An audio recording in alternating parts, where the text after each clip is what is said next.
Hello everybody, how's going everything? I hope you all are well and enjoying your study from your home. Student, as we all know that the day in which we were planning to start our second term syllabus, the COVID thing came between, and before we could start anything, everything was closed. In that circumstances, we have only one way in which we can perform our operation, that is online mode. Even we already have started the operation also, but I can understand this is not much effective as required, in which I believe that there is two factor behind that why our operation is not much effective. One thing, that the video classes is not coming to you as per the required time, it means regularly. And second thing, obviously we are not much comfortable in this format, so I think there is only two factor behind that, but till now I believe that you all become comfortable in this format also. So only one thing that we have to solve, that we should send the video regularly. Even I have been doing for the class 12th also, but we unable to solve this problem because of some technical matter, some net problem, etc. But I will try. Even I am trying hard also. I hope from now onward it become a regular manner and you will get the video classes regularly, because today we are going to start the very fresh topic, very new topic, hope. So I hope that from today onward I will try to send the video regularly in the interval of one day, and you will get the video.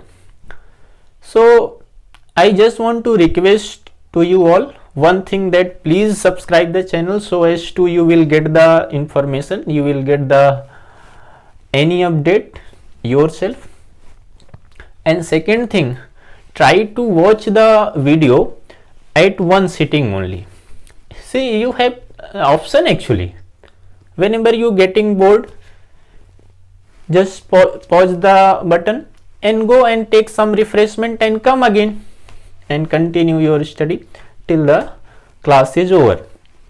So this is my request. Whenever you start the video, try to watch in one sitting, and I hope it whole thing become beneficial for you. So let us start from today onward very new or fresh topic, that is mechanical property of solid. तो हम लोग आज से mechanical property of solid एक नया fresh chapter शुरू करेंगे. सो आज का जो अपना क्लास होगा, एक फंडामेंटल क्लास है, एक थ्योरेटिकल क्लास है, और फिर उसके बाद हम लोग उसमें आगे बढ़ेंगे. तो मैकेनिकल प्रॉपर्टी ऑफ सॉलिड में सॉलिड की कुछ प्रॉपर्टी जो हम लोग जानते हैं. सॉलिड या रिजिड हम किसको कहते हैं? हम सॉलिड को कहते हैं कि एक ऐसा स्टेट ऑफ मैटर है जिसमें शेप और साइज चेंज नहीं होते हैं. Shape and size does not change, ये नहीं चेंज होते हैं. इसको हम लोग क्या बोलते हैं?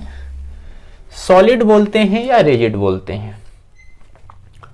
और अगर हम लोग वैन डर वाल्स फोर्स के बारे में भी सुना होगा आपने, अगर केमिकल बॉन्डिंग पढ़ लिया है, जिसमें ये होता है कि किसी भी एटम, किसी भी मैटर में एटम्स या मॉलिक्यूल के बीच जो एक इंटरेक्शन फोर्स होता है, जो उनको करीब रखता है एक स्टेट फॉर्म करने में, उसको वैन डर वाल्स फोर्स बोलते हैं.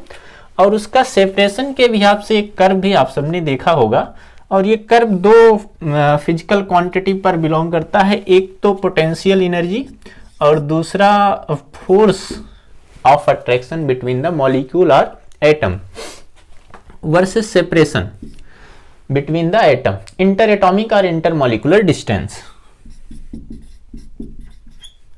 इंटर एटॉमिक या कह सकते हैं इंटर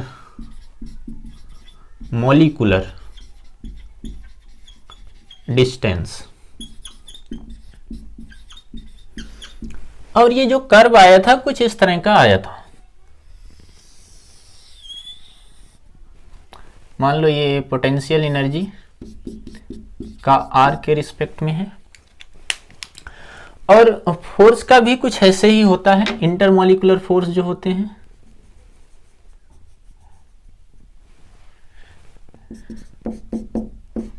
फोर्स या बेसिकली अगर हम सॉलिड की बात कहते हैं तो एक ऐसा होता है force of attraction between the molecule.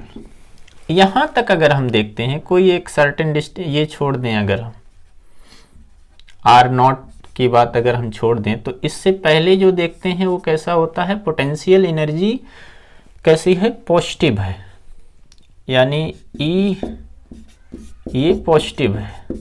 अगर ये पॉजिटिव है तो फोर्स कैसा है, यहां तक फोर्स बेसिकली, या हम यहां पर ओरिजिन मान लो, और फोर्स कैसा हो जाएगा, and force at R distance ये कैसा है, रिपल्सिव है।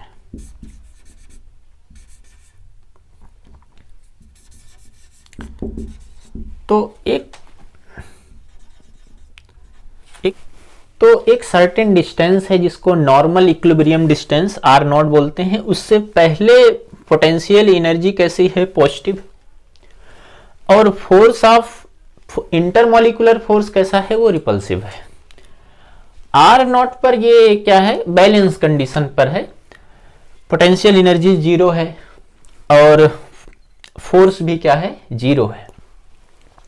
इसके बाद अगर हम देखें आर नॉट के बाद, मतलब R if greater than R naught, इस सिचुएशन में हम क्या पाते हैं, जो पोटेंशियल एनर्जी होती है वो निगेटिव हो जा रही है, और फोर्स ऑफ अट्रैक्शन जो फोर्स और इंटरमॉलिक्यूलर फोर्स जो हो रहा है वो कैसा हो जा रहा है, अट्रैक्टिव हो जा रहा है।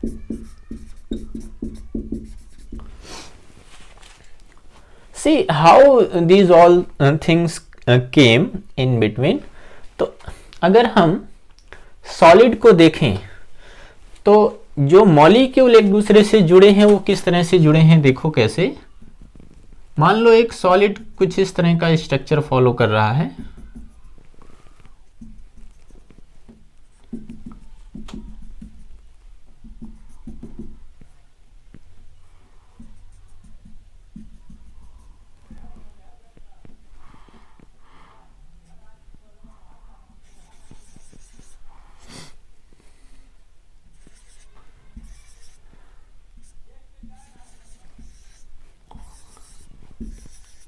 तो हम पाएंगे ये कि जो ये मॉलिक्यूल्स हैं इस तरह से ये आपस में जो जुड़े हैं वो एक तरह की स्प्रिंग से जुड़े हुए हैं, जो बॉन्ड कह सकते हैं हम कोई भी मैटर फॉर्म करने में, वो कैसा है, एक दूसरे से स्प्रिंग से जैसा जुड़ा है। और स्प्रिंग के बारे में हम लोग वर्क एनर्जी पावर वाले चैप्टर में हमने पढ़ा है कि अगर स्प्रिंग को हम कंप्रेस करते हैं तो उसमें एक फोर्स ऑफ रिपल्सन इंटरैक्ट होता है, जिससे वो चीज़ों को फिर से इनिशियल कंडीशन पे लाने का ट्राई करता है। और दूसरा ये हमने देखा कि अगर हम उसको एलोंगेट करने का ट्राई करते हैं तो उसमें एक अट्रैक्शन फोर्स लगता है और फिर उसको अपनी इनिशियल सिचुएशन में लाने का कोशिश करता है। तो सेम थिंग यहाँ भी देख सकते हैं कि अगर ये आर नॉट कौन सी है, मान लो मॉलिक्यूलर जो डिस्टेंस है ये आर नॉट है। अब इस आर नॉट में अगर हम इसको कंप्रेस करें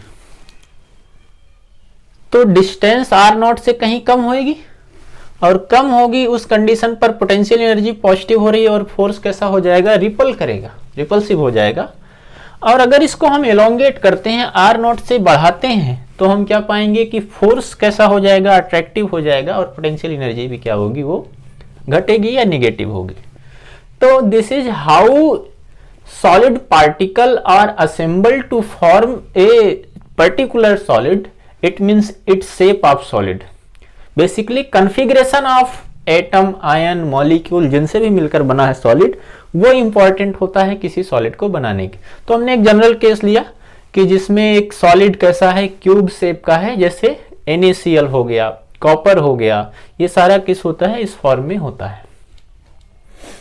तो अगर हम कोई एक्सटर्नल फोर्स लगाते हैं तो उसमें इस तरह के फॉर्म एग्जिस्ट करते हैं कि अगर हम R0 से कम उस डिस्टेंस को करना चाहें जो दो एटम के बीच में है, दो मॉलिक्यूल के बीच में है, दो आयन के बीच में है, तो एनर्जी पॉजिटिव हो जाएगी, पोटेंशियल एनर्जी, और फोर्स रिपल्सिव होगा।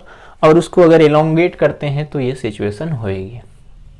कहने का सेंस ये है कि जो अब तक हम लोगों ने रिजिड बॉडी में पढ़ा था कि रिजिड वो हैं जो अपना शेप और साइज मेंटेन रखते हैं या उसको चेंज नहीं, या वो चेंज नहीं होता है, दरअसल प्रैक्टिकली ऐसा नहीं है।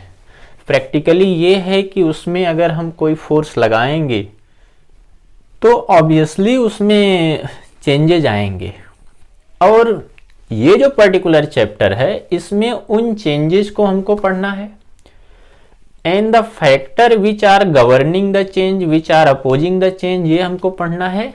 और हमको पढ़ना है कि up to what limit a force, it means deforming force. Deforming, why? Because if we apply any force, obviously configuration will be going to change, so it is also called deforming force. किस हद limit तक लगाया जा सकता है ये हमको इसमें सीखना है, इस पर्टिकुलर चैप्टर में सीखना है।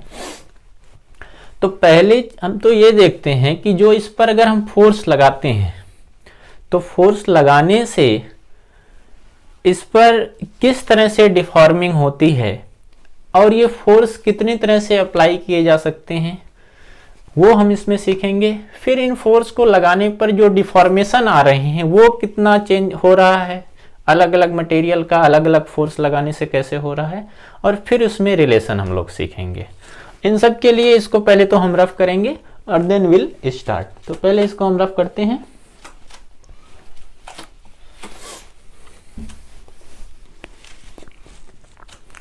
तो अभी तक हमने क्या देखा, हमने ये देखा कि अगर हम किसी रिजिड पर फोर्स लगाएं, डिफॉर्मिंग फोर्स लगाएं, तो उसमें डिफॉर्मेशन होएगा। एक चीज और ऑब्जर्व किए होगे, ऑब्जर्व ये किए होगे कि मान लो किसी ऑब्जेक्ट पे हम फोर्स लगाते हैं, जैसे यही मान लो एक मॉलिक्यूल कुछ इस तरह से है,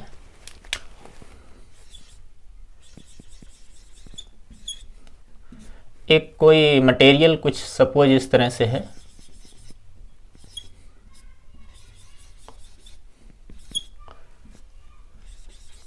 ऐसा है मान लो,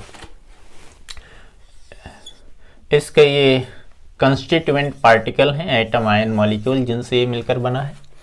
अगर इस पे हम फोर्स लगाएं, या स्प्रिंग ही समझ के चलो, स्प्रिंग पे अगर हम फोर्स लगाते हैं तो इसके कॉन्फ़िगरेशन में चेंजेस आते हैं, या तो वो एलोंगेट होगी या तो वो कंप्रेस होगी अगर लेंथ ही है उसमें तो। But think about what happen if deforming force is removed. मान लो हमने इसको खींचा इधर, तो ये सारी चीजें क्या होंगी, इसमें स्ट्रेस आएंगे, सारी चीजों में कुछ चेंजेज होंगे। But as well as we remove the deforming force, what will happen? Obviously it regain its original configuration. The property of solid to regain its original configuration if deforming force is removed is called elasticity. उसको हम क्या बोलते हैं? Elasticity बोलते हैं।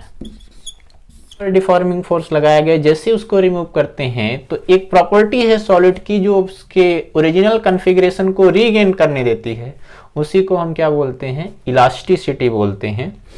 अब ये property different material में डिफरेंट होएगी, तो इस प्रॉपर्टी के बिहाफ पर मटेरियल दो तरह के होते हैं। एक होता है इलास्टिक या perfectly elastic,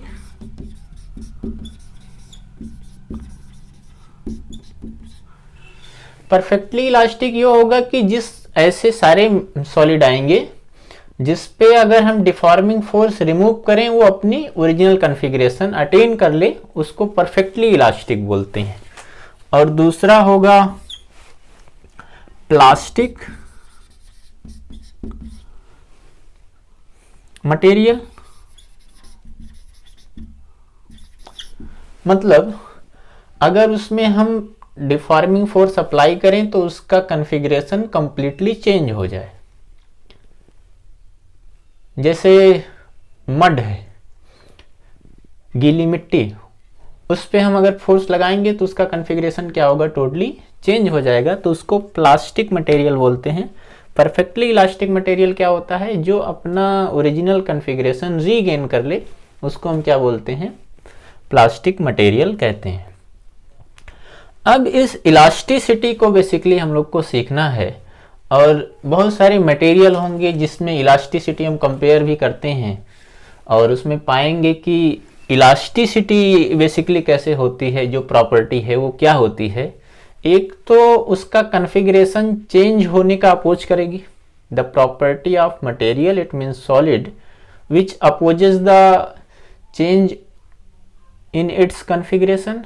and second thing, इसको दूसरी तरह से भी डिफाइन कर सकते हैं। वो कैसे डिफाइन कर सकते हैं कि as well as deforming force is remove, it again regain its original configuration.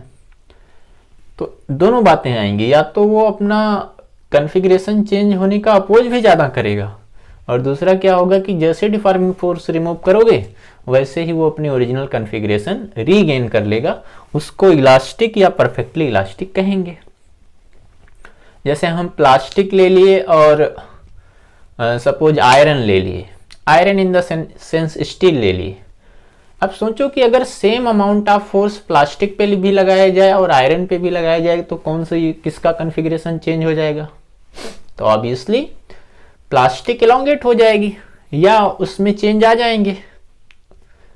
Compare to that steel में उतना चेंजेस नहीं आएंगे। तो हम यहां से कह पाएंगे कि steel is more elastic compare to that of plastic, it means fibre. तो ये कुछ प्रॉपर्टी है सॉलिड की, और ये सारी प्रॉपर्टी किस पर हम लोग बात कर रहे हैं, हम बात कर रहे हैं कि उस पर अगर कोई फोर्स लगाते हैं तो क्या होता है। ये जो फोर्स लगाया जाता है जिससे इसके कॉन्फ़िगरेशन में चेंजेज आते हैं, उसको यहाँ की लैंग्वेज में एक टर्म हम लोग यूज करते हैं, स्ट्रेस। स्ट्रेस बेसिकली क्या है, डिफॉर्मिंग फोर्स। डिफॉर्मिंग फोर्स है जिससे उसमें कुछ चेंजेज हम लाना चाहते हैं।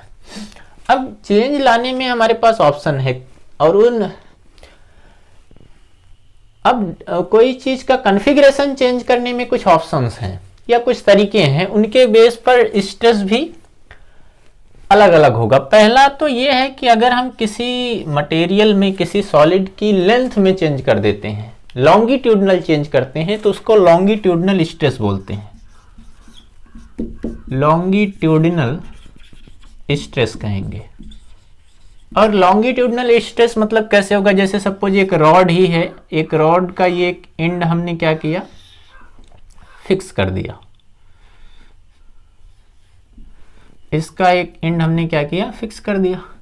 यहां पर डिफॉर्मिंग फोर्स लगा दिया या एक्सटर्नल फोर्स लगा दिया, क्या होगा, इसकी लंबाई, इसकी लेंथ क्या होगी, इंक्रीज होगी।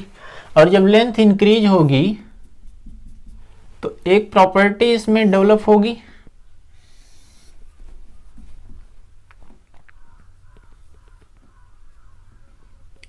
मान लो ये लेंथ इसमें इंक्रीज हो गई, इतना चेंजेज इसमें आया, तो इसमें ये होगा, जैसे इसको जब हम खींचते हैं तो हमको क्या लगता है कि हमको भी एक सर्टेन फोर्स से खींचा जा रहा है, या स्प्रिंग पे जब हम फोर्स लगाते हैं तो क्या होता है, स्प्रिंग के अंदर भी एक फोर्स डेवलप होता है। तो ऑब्वियसली अगर सॉलिड में हम कोई फोर्स लगाते हैं, डिफॉर्मिंग फोर्स, तो सॉलिड के अंदर भी एक फोर्स डेवलप होगा जो क्या करेगा, इसके ओरिजिनल कॉन्फ़िगरेशन को अटेन करने का ट्राई करेगा, या हम इसको क्या बोलेंगे, ये अपनी ओरिजिनल कॉन्फ़िगरेशन को रीस्टोर करने का ट्राई करेगा। तो इस फोर्स को हम क्या बोलेंगे, रीस्टोरिंग फोर्स।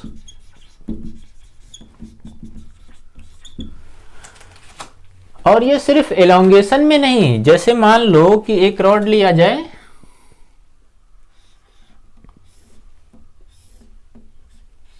और इस पर हम कंप्रेस करना चाहें इसको, इन दो तरफ से एक्सटर्नल फोर्स लगाएं या डिफॉर्मिंग फोर्स लगाएं तो क्या होगा, इसमें कुछ कंप्रेशन होएगा मान लो, तो कंप्रेशन होगा तो ये भी इसको उस डायरेक्शन में एलोंग करने पर एक फोर्स लगाएगा, और ये फोर्स कैसा होगा कि इसको रीस्टोर करेगा, तो इसको हम बोलेंगे रीस्टोरिंग फोर्स। अब ये रीस्टोरिंग फोर्स या डिफॉर्मिंग फोर्स को कैलकुलेट करने का एक तरीका है, क्योंकि हम फोर्स लगा रहे हैं इधर और ये इतने टोटल एरिया में लग रहा है, तो इसका जो एस्टिमेशन होगा, डिटर्मिनेशन होगा, तो फोर्स पर यूनिट एरिया में होगा। और क्योंकि लॉन्गिट्यूडनल स्ट्रेस है जो कि दो तरह से हो रहा है, एक क्या हो रहा है, इसको इलोंगेट कर रहे हैं, और दूसरा क्या हो रहा है, इसको कंप्रेस किया जा रहा है, तो इन दोनों तरह से इसको हम रिप्रेजेंट करेंगे। और जो ये स्ट्रेस होगा उसका एक जनरल फॉर्म ये होगा कि स्ट्रेस कौन सा, लॉन्गिट्यूडनल स्ट्रेस, चाहे वो कंप्रेशन का हो चाहे वो इलोंगेशन का हो, स्ट्रेस इक्वल टू होगा फोर्स पर यूनिट एरिया। और ये फोर्स भी कौन सा फोर्स होगा, रीस्टोरिंग फोर्स, रीस्टोरिंग फोर्स, यानी स्ट्रेस इक्वल टू क्या आएगा, restoring force per unit area. और ये पहला कौन सा था कि अगर उसके लेंथ में हम कोई चेंज करते हैं, ऐसा भी पॉसिबल हो सकता है कि लेंथ के अलावा हम उसके वॉल्यूम भी चेंज कर रहे होते हैं, तो वहां भी एक अलग तरह का क्या होगा, स्ट्रेस डेवलप होगा। और उसको हम दूसरे सिचुएशन में पढ़ते हैं, दूसरा केस पढ़ते हैं, और उसको हम कहते हैं shear stress, shear stress. Shear stress कैसा है, मान लो एक सिलेंडर हमारे पास ऐसा है, इस तरह से है, ये वाला सिरा हमने क्या किया है, फिक्स कर दिया है कि यहां से कोई मूवमेंट नहीं होने देंगे, और इस पर डिफॉर्मिंग फोर्स इसके अलोंग अप्लाई कर रहे हैं, मतलब इस एरिया के टेंजेंट अप्लाई कर रहे हैं। तो जो इसमें चेंज होगा वो कैसे होगा, देखो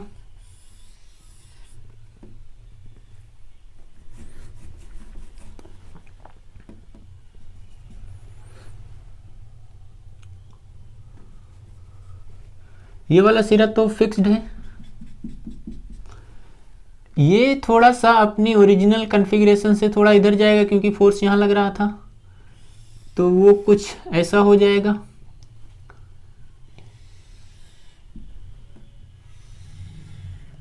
यानी ये चेंजेज आ जाएंगे इसमें ऐसे करने पर।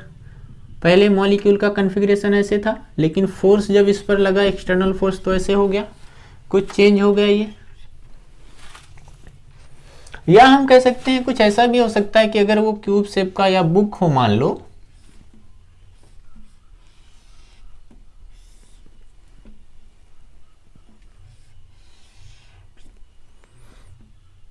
एक हमारे पास कुछ ऐसा मान लो ऑब्जेक्ट था ऐसा,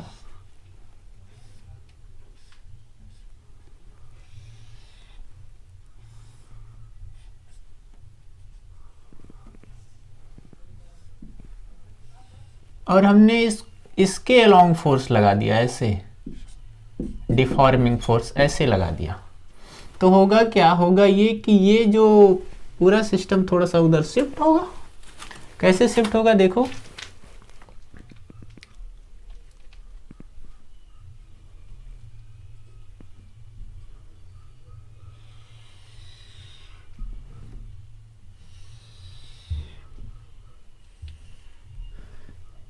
ये इतना, इसमें डिफॉर्मेशन आ जाएगा।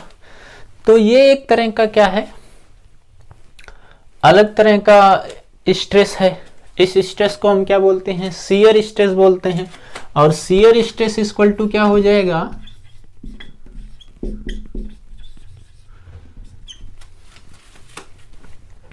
फोर्स कौन सा लगेगा, restoring force upon area of cross section, area of cross section. तो कहने का सेंस है दो तरह का डिफॉर्मेशन हो रहा है, एक तो एलोंगेशन टाइप का और एक क्या हो रहा है, शियर हो रहा है। इस तरह का कॉन्फ़िगरेशन चेंज होता है। एक और चेंज है, हालांकि अभी हम लोगों ने फ्लूइड प्रेशर नहीं पढ़ा है, लेकिन जस्ट इमेजिन ए सिचुएशन कि अगर कोई ऑब्जेक्ट को किसी लिक्विड में रख दिया जाए तो लिक्विड उस पर सब तरफ से फोर्स लगाएगा। फोर्स लगाना इन द सेंस क्या होगा, उसका वॉल्यूम कुछ कम करने का ट्राई करेगा। तो ये भी एक क्या होता है, स्ट्रेस होता है, जिसको वॉल्यूमेट्रिक स्ट्रेस या वॉल्यूम स्ट्रेस भी बोलते हैं। वॉल्यूम स्ट्रेस, वॉल्यूम स्ट्रेस कैसे आएगा, मान लो कुछ लिक्विड है यहाँ पर कोई ये लिक्विड पूरा फिल्ड है, ये यहाँ पर कोई एक ऑब्जेक्ट ऐसे रख दिया गया। अब क्या लिक्विड हर तरफ से इस पर फोर्स लगाएगा, जिसको फ्लूइड प्रेशर बोलते हैं, हम लोग अगले टॉपिक में पढ़ेंगे इसको। हर डायरेक्शन से इस पर फोर्स लगेगा तो क्या होगा, हर डायरेक्शन में इसमें डिफॉर्मेशन होएगा और वो कुछ इस तरह से चेंज हो जाएगा। तो वॉल्यूम ही इसका चेंज होगा ऐसे। इस एक स्ट्रेस को हम क्या बोलते हैं, वॉल्यूमेट्रिक स्ट्रेस बोलते हैं या वॉल्यूम स्ट्रेस बोलते हैं। वॉल्यूम स्ट्रेस क्या होगा, फोर्स बाई एरिया, और क्योंकि फोर्स पर यूनिट एरिया को हम फ्लूइड प्रेशर बोलते हैं इसलिए P से रिप्रेजेंट करेंगे। तो इतने तरह से डिफॉर्मेशन सॉलिड में पॉसिबल है। एलोंगेशन या कंप्रेशन जिसको हम लॉन्गिट्यूडनल स्ट्रेस में देखेंगे, दूसरा शियर स्ट्रेस है और तीसरा क्या है, वॉल्यूम स्ट्रेस है। अब अगर ये जो टेंशन या स्ट्रेस क्रिएट हो रहा है किसमें, सॉलिड में, तो इसके कॉन्फ़िगरेशन में जो चेंज होगा ऑब्वियसली वो तीन तरह का होगा, क्योंकि तीन तरह से हम स्ट्रेस अप्लाई कर रहे हैं या स्ट्रेस जनरेट हो रहा है। उस डिफॉर्मेशन को, उस चेंज ऑफ कॉन्फ़िगरेशन को भी हम तीन तरह से रिप्रेजेंट करेंगे और उसके लिए इसको हम पूरा क्लियर करेंगे और उन डिफॉर्मेशन के बारे में हम लोग सीखेंगे। तो इसको हम क्लियर करते हैं।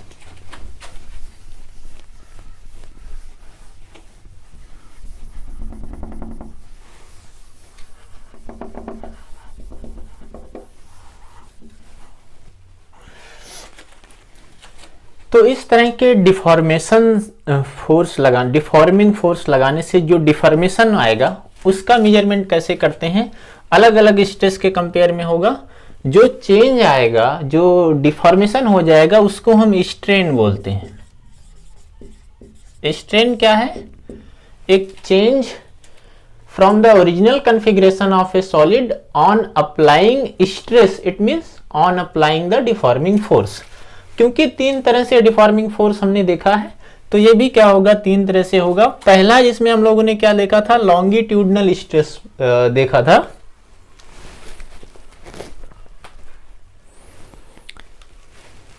तो इसमें भी क्या होगा, लॉन्गिट्यूडनल स्ट्रेन होगा। लॉन्गिट्यूडनल स्ट्रेन वो सेम सिचुएशन है, चाहे एलोंगेट करें चाहे कंप्रेस करें। मान लो एक सॉलिड को इस तरह से हमने यहां पर इसका एक सिरा फिक्स कर दिया ऐसे, जिसका क्रॉस सेक्शनल एरिया मान लेते हैं A है। इस पर फोर्स लगा दिया, डिफॉर्मिंग फोर्स इस तरह से, ताकि इसको एलोंगेट किया जाए। और मान लेते हैं कि थोड़ा इसमें एलोंगेशन हुआ,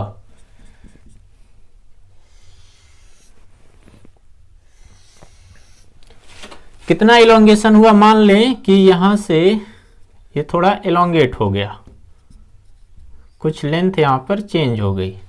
ये L थी और ये L1 पूरी लेंथ हो गई, तो यहां से जो चेंज आएगा वो मान लेते हैं कितना आया, डेल्टा L आया। कंप्रेस करने में भी वही सेम होगा। क्यों, क्योंकि यहां पर डिफॉर्मिंग फोर्स लगाया गया। तो जो स्ट्रेन आया, इसमें जो चेंज आया वो कितना होगा, लॉन्गिट्यूडनल स्ट्रेन इक्वल टू आएगा हमको जो चेंज हुआ डेल्टा L अपॉन L। एक तो ये हो जाएगा। दूसरा हमको कौन सा स्ट्रेन हमने पढ़ा था, दूसरा हम लोगों ने शियर स्ट्रेस पढ़ा था, तो शियर स्ट्रेन भी होगा। शियर स्ट्रेन, शियर स्ट्रेन कैसे आएगा, देखो मान लो हमारे पास एक बॉडी कुछ ऐसी थी,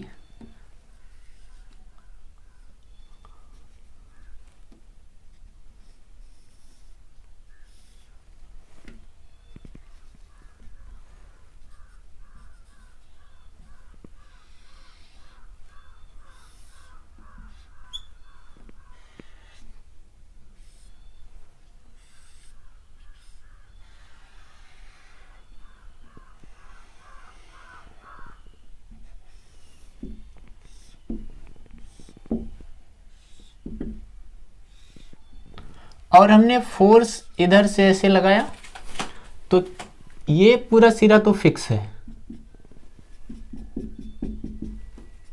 इसमें कोई चेंज नहीं हो सकता है, क्योंकि इसको हमने क्या कर दिया, फिक्स कर दिया। चेंज कहाँ होगा, चेंज यहां होगा, ऐसे।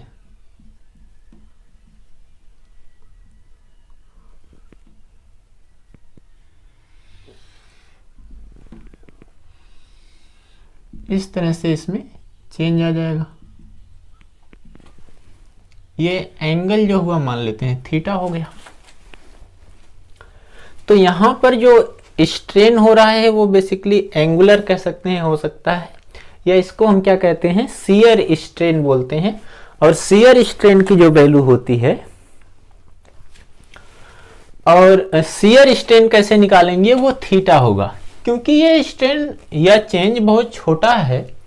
छोटा है इन द सेंस थीटा को हम अप्रॉक्सीमेट tan थीटा लिख सकते हैं, या अगर जरूरत पड़ी तो साइन थीटा भी लिख सकते हैं।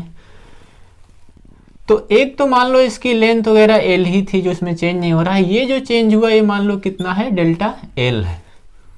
तो theta is equal to tan theta, और tan theta is equal to कितना आ जाएगा, delta L by L, perpendicular by base. तो शियर स्ट्रेन कितना हो रहा है, शियर स्ट्रेन आ रहा है हमारे पास डेल्टा एल बाई एल, या हम कह सकते हैं थीटा। एक और हम लोगों ने पढ़ा, वो क्या हम लोगों ने पढ़ा कि वॉल्यूम स्ट्रेन,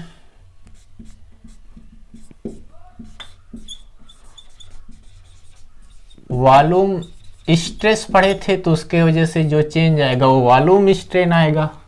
उसके साथ सिचुएशन क्या है, उसके साथ सिचुएशन ये है कि मान लो कहीं पर कोई लिक्विड है और उस लिक्विड में कोई एक सॉलिड ऐसे रखा है, किसमें है, लिक्विड में है। तो हमने कहा क्योंकि एक फ्लूइड प्रेशर होता है, we will discuss detail about the fluid pressure in next chapter, जिसमें क्या होगा, हर तरफ से इस पर एक फोर्स लगेगा। फोर्स इस सेंस में रहेगा कि इसको कंप्रेस कर दे, इसका वॉल्यूम क्या हो, कम हो जाए। तो इस तरह से इसमें भी एक स्ट्रेन आएगा जिसको वॉल्यूम स्ट्रेन बोलेंगे हम, और इसके रिजल्ट में क्या होगा, इसका वॉल्यूम कुछ ऐसे चेंज होगा, ऐसा फाइनल वॉल्यूम कम हो जाएगा। तो हम इसलिए माइनस साइन लगा के लिखते हैं डेल्टा वी, और पहले का जो वॉल्यूम था वो वी हो गया। तो सॉलिड में जो स्ट्रेस हो रहा था वो तीन तरह से हो रहा था, उसी बिहाफ पर स्ट्रेन भी क्या होगा, ये तीन तरह से होगा। ठीक, अब जब स्ट्रेस लगाते हैं, स्ट्रेन होता है, तो इसमें एक रिलेशन होना चाहिए कि भाई किसी बॉडी में अगर हम फोर्स अप्लाई करते हैं and result of this applied force strain is developed, and due to this strain due to this deformation, some deformation takes place in the solid depending upon the nature how this stress is applied to it. It may be longitudinal, shear or volumetric strain. Then what will be the relation between strain and stress, and that relationship has been discussed by the Hooke's, so it is also called Hooke's law. तो Hooke's law क्या है, stress और strain में relation है। तो हम पहला क्या पढ़ते हैं, Hooke's law.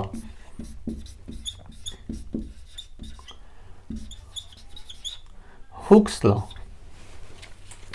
According to this law जो स्ट्रेन स्ट्रेस जो होता है,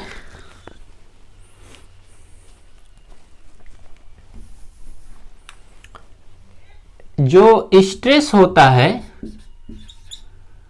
जिस भी फॉर्म में अप्लाई करेंगे is directly proportional to strain. तो यहां से हम कह सकते हैं या स्ट्रेस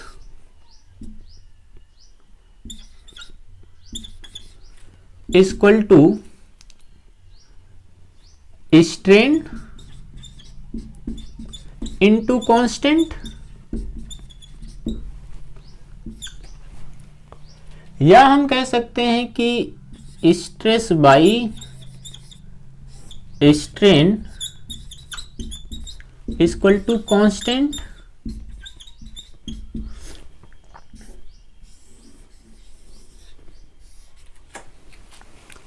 और इस कांस्टेंट को मॉडुलस ऑफ इलास्टिसिटी बोलेंगे। इस कांस्टेंट को क्या कहेंगे?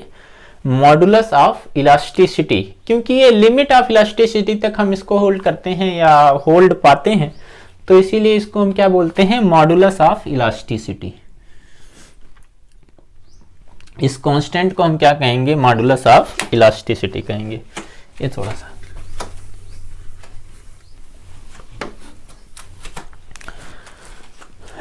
तो इसको हम क्या बोलते हैं? कांस्टेंट के मान लेते हैं। और के क्या है? के है मॉडुलस ऑफ इलास्टिसिटी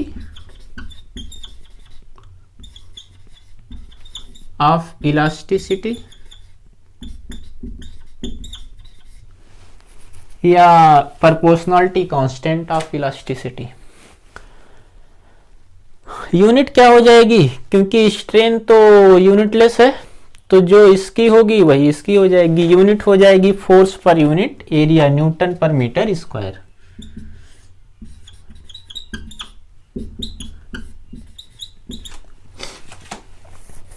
अब क्योंकि स्ट्रेस स्ट्रेन ये तीन तरह से हम लोगों ने पढ़े हैं, तो मॉडुलस ऑफ इलास्टिसिटी भी क्या होगा? तीन तरह से होगा। एक इस सिचुएशन के लिए होगा, एक इस सिचुएशन के लिए होगा, और एक इस सिचुएशन के लिए होगा। तो एक हम लोग आज डिस्कस करते हैं, बाकी हम लोग नेक्स्ट टर्न पे डिस्कस करेंगे।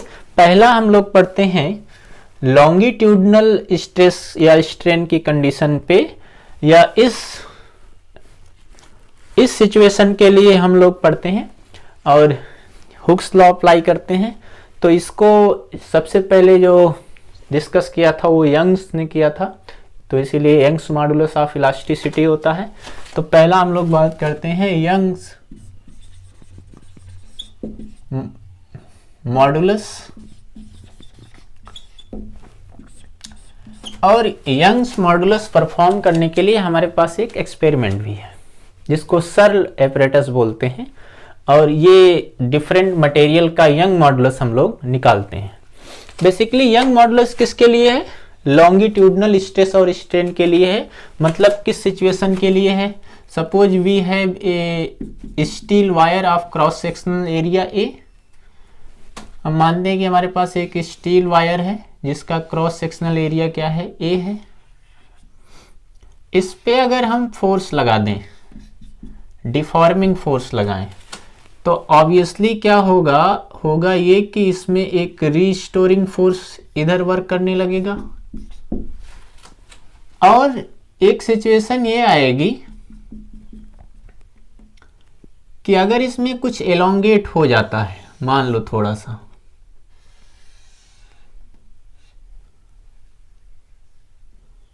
ये डेल्टा एल लेंथ मान लो इसमें एलोंगेशन पाया गया,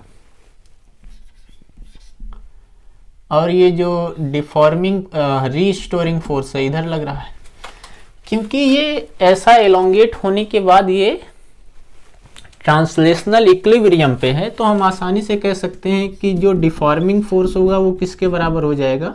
रीस्टोरिंग फोर्स के मैग्नीट्यूड के बराबर होगा, क्योंकि ये किसमें है? ट्रांसलेशनल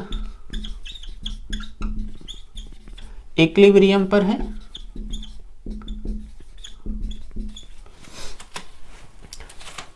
इसीलिए हम क्या करते हैं? वो रीस्टोरिंग फोर्स वाला लेके चलते हैं।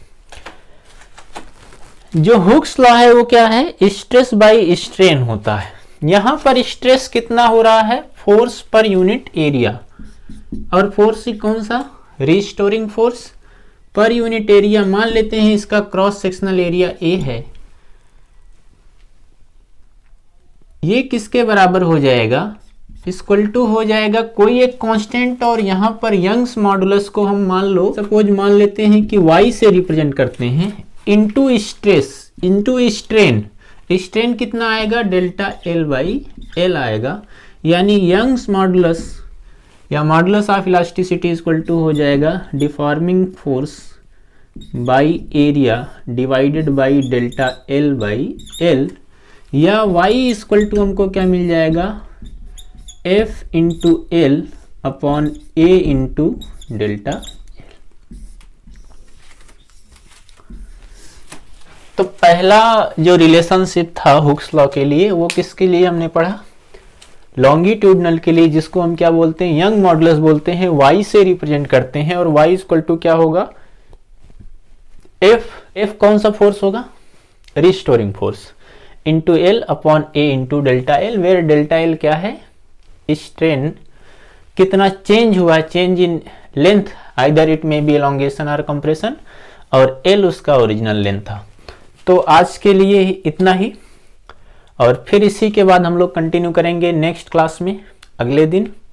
तब तक सब लोग एंजॉय करो, मस्त रहो, थैंक यू।